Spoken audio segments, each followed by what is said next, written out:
नमस्कार दोस्तों, स्वागत है आपका। दोस्तों, इस वीडियो में हम आपको बताएंगे सामान्य विज्ञान के अति महत्वपूर्ण प्रश्न जो आपके आगामी सभी परीक्षाओं के लिए महत्वपूर्ण है। आगे बढ़ते हैं, पहला प्रश्न लेते हैं। पहला प्रश्न है, गाय के दूध में किसके कारण पीलापन रहता है? इसका सही विकल्प बी हो जाएगा, कैरोटीन के कारण। गाय के दूध में पीलेपन का कारण कैरोटीन होता है। अगला प्रश्न है, एचआईवी की खोज की थी? एचआईवी की खोज लुक मॉन्टेनियर ने की थी। इसका सही विकल्प भी हो जाएगा दोस्तों। एचआईवी का फुल फॉर्म होता है ह्यूमन इम्यूनो डिफिशियंसी वायरस। अगला प्रश्न है, पौधों में वाष्पोत्सर्जन दर के निर्धारण के लिए किस यंत्र का उपयोग किया जाता है? इसका सही विकल्प ये हो जाएगा, पोटोमीटर का। पोटोमीटर का उपयोग पौधों में वाष्प उत्सर्जन दर को निर्धारण करने के लिए किया जाता है। अगला प्रश्न है, मानव त्वचा में पाया जाने वाला वर्णक है। मानव त्वचा में पाए जाने वाला वर्णक है। इसका सही विकल्प ये हो जाएगा, मेलानिन। मेलानिन ही हमारे शरीर के रंग को निर्धारित करता है। सांवली त्वचा में मेलानिन ज़्यादा और गोरी त्वचा में कम होता है। अगला प्रश्न है, डायलिसिस मशीन का आविष्कार किसने किया था? डायलिसिस मशीन का आविष्कार कोल्फ ने किया था। इसका सही विकल्प भी हो जाएगा, कोल्फ ने। अगला प्रश्न है, कोशिका विभाजन के समय स्पष्ट दिखाई देते हैं। इसका सही विकल्प भी हो जाएगा, गुणसूत्र, क्रोमोसोम। आगे है, जराविक साथ क्या है? जराविक साथ क्या है? इसका सही विकल्प ये हो जाएगा, कृत्रिम हृदय, आर्टिफिशियल हार्ट है जराविक साथ। अगला प्रश्न है, विश्व वन्य जीव कोष की स्थापना कब की गई? विश्व वन्य जीव कोष की स्थापना 1967 में की गई। इसका सही विकल्प ये हो जाएगा, 1967 में। आगे है, डबल रोटी के निर्माण में किस कवक का प्रयोग होता है? डबल रोटी के निर्माण में किस कवक का प्रयोग होता है? इसका सही विकल्प डी हो जाएगा, स्केरोमाइसिस का। स्केरोमाइसिस कवक का प्रयोग होता है डबल रोटी के निर्माण में। अगला प्रश्न है, एचआईवी सर्वाधिक नष्ट करता है? एचआईवी सर्वाधिक नष्ट करता है टी कोशिकाओं को। टी कोशिकाओं को सर्वाधिक नष्ट करता है। टी कोशिका हमारे शरीर की सुरक्षा करती है रोगों से। अगला प्रश्न है, दोहरा निषेचन होता है? इसका सही विकल्प भी हो जाएगा, आवृत बीजी पौधों में। दोहरा निषेचन आवृत बीजी पौधों में होता है। आगे है, जीव द्रव्य की खोज किसने की थी? जीव द्रव्य की खोज डुजार्डिन ने की। इसका सही विकल्प डी हो जाएगा। कोशिका का आधार जीव द्रव्य को कहा जाता है। इंग्लिश में जीव द्रव्य को प्रोटोप्लाज्म कहते हैं। आगे है, मलेरिया दिवस कब मनाया जाता है? मलेरिया दिवस कब मनाया जाता है? इसका सही विकल्प डी हो जाएगा, 25 अप्रैल को। 25 अप्रैल को मलेरिया डे मनाया जाता है। अगला प्रश्न है, भोजपत्र किस पेड़ की छाल से प्राप्त होता है? भोजपत्र बेट्यूला पेड़ की छाल से प्राप्त होता है। इसका सही विकल्प ये हो जाएगा, बेट्यूला।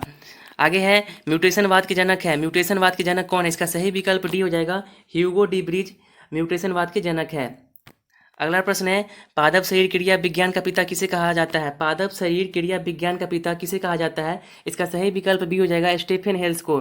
स्टीफन हेल्स को पादप शरीर क्रिया विज्ञान का पिता कहते हैं। पादप शरीर क्रिया विज्ञान वनस्पति विज्ञान की वह शाखा है जिसमें पौधों में विभिन्न प्रकार की जैविक क्रियाओं का अध्ययन किया जाता है। आगे है, अस्थि में कौन सा प्रोटीन पाया जाता है? अस्थि में, हड्डी में कौन सा प्रोटीन पाया जाता है? इसका सही विकल्प सी हो जाएगा, ओसिन प्रोटीन पाया जाता है अस्थि में।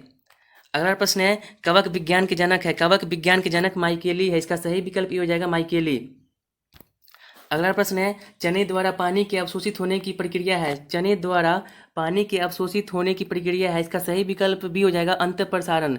इसको इंग्लिश में इंटर ऑस्मोसिस कहते हैं। अगला प्रश्न है, शुगर बेबी किसकी प्रजाति है? शुगर बेबी तरबूज की प्रजाति है। इसका सही विकल्प भी हो जाएगा, तरबूज की प्रजाति है शुगर बेबी।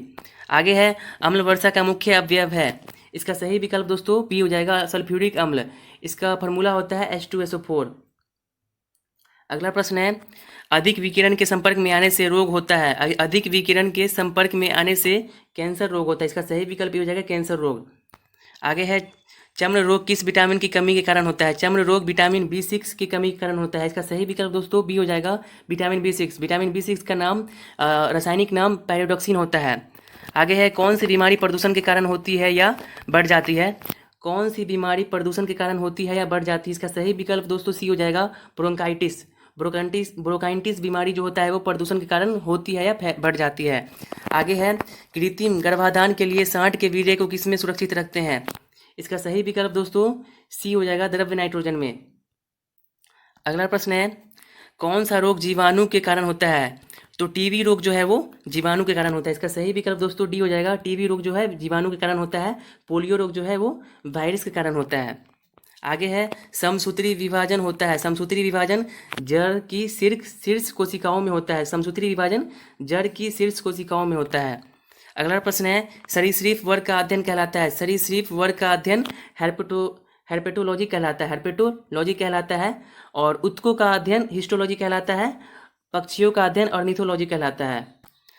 अगला प्रश्न है, लीवर में भविष्य के लिए कौन सा विटामिन भंडारित होता रहता है? इसका सही विकल्प दोस्तों ए हो जाएगा, विटामिन ए। विटामिन ए भंडारित होते रहता है भविष्य के लिए लीवर में। अगला प्रश्न है, सबसे कम जल की आवश्यकता किसे होती है? सबसे कम जल की आवश्यकता खजूर को होती है। इसका सही विकल्प सी हो जाएगा, खजूर के पेड़ को सबसे कम जल की आवश्यकता होती है। आगे है, कौन सा प्रोटीन जल में घुलनशील है? कौन सा प्रोटीन जल में घुलनशील है? इसका सही विकल्प ये हो जाएगा, एल्बुमिन जल में भी घुलनशील होता है।